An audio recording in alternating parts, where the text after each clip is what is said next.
I remember one time we were in Departamento Amazonas in Peru, and it was during the time of the Sendero Luminoso and the civil war that was going on there. We rode 22 hours up in the back of a grain truck under a black tarp, and at about midnight we pulled the tarp off, the truck stopped, and we jumped off into the jungle.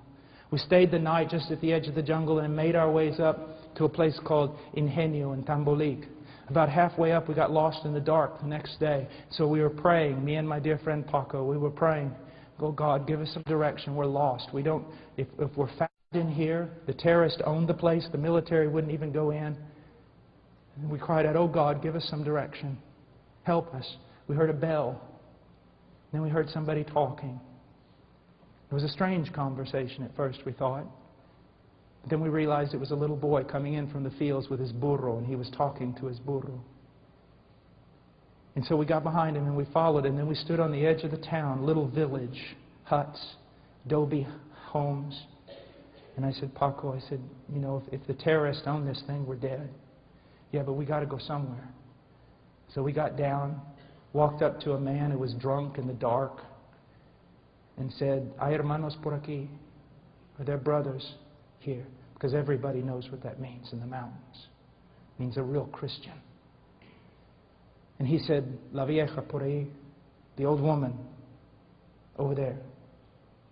And so I went over there. It was an old Nazarene woman. And I knocked on the door. I said, "I am an evangelical pastor. Please help me." And that old woman reached out with that lantern. She grabbed me.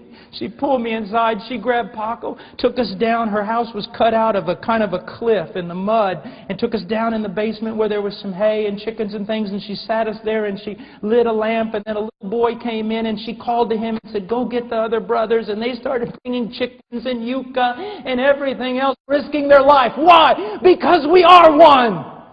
Stop saying all these silly things that you're saying, that the body of Christ is divided and it's a mess and it's full of sin. I would not talk about the bride of Christ that way if I was you. What you've got is a bunch of goats and tares among the sheep. And because very little biblical, compassionate church discipline is practiced, they live among the sheep, they feed on the sheep, and they destroy the sheep. And those of you who are leaders in the church are going to pay a high penalty when you stand before the one who loves them. Because you did not have enough courage to stand up and confront the wicked. As a matter of fact, listen to me. The average scenario in North America with regard to churches, by and large, the churches are democracies, and I don't want to get into the ifs or pros or cons of that. But here's what happens. Because the preaching of the gospel is so low, the church is basically, the majority of it are carnal, lost people. And because it is a democracy, they, by and large, govern the direction of the church.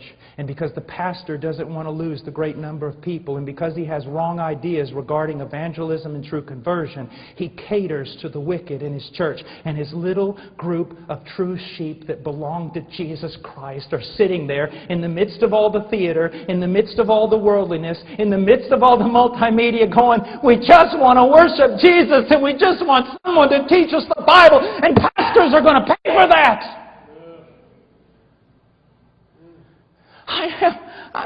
It's true. It's just true. You're saying, "Oh, you're just angry." My dear friend, you know what it costs me to say this? It's true.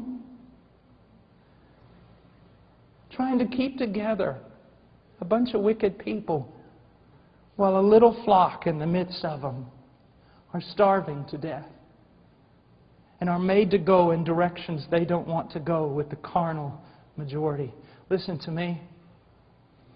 If my wife was at Walmart late one night and you walked by as a man and you saw that 2 men were abusing her, 3, 4, 5, 10 men were abusing her and hurting her, and you put your head down in the name of self-preservation and you walked by, I want to tell you something, my friend. I will not only look for those 10 men, I will look for you.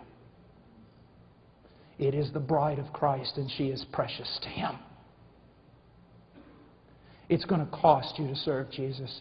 It could cost you your church, your reputation, and your denomination, absolutely everything. But the bride of Jesus Christ is worth it.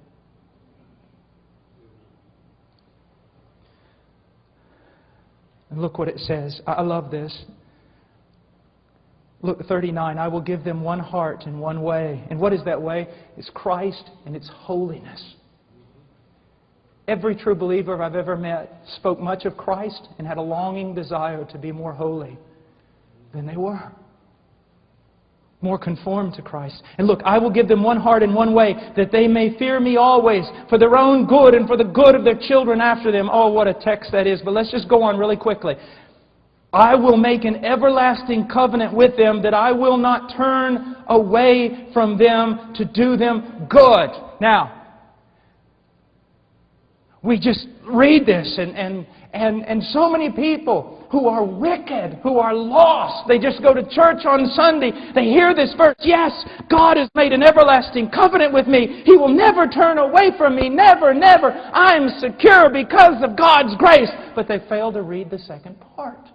And look what it says, I will make an everlasting covenant with them, that I will not turn away from them to do them good. And I will put the fear of me in their hearts, so that they will not turn away from me. The evidence that God's made an everlasting covenant with you, sir, is that He's put the fear of God in you so that you will not turn away from Him. And if you turn away from Him and He does not discipline you, and you continue turning away from Him, it is evidence that He has not put His fear in you, you have not been regenerated, and you have no covenant with God at all. Oh, it's true.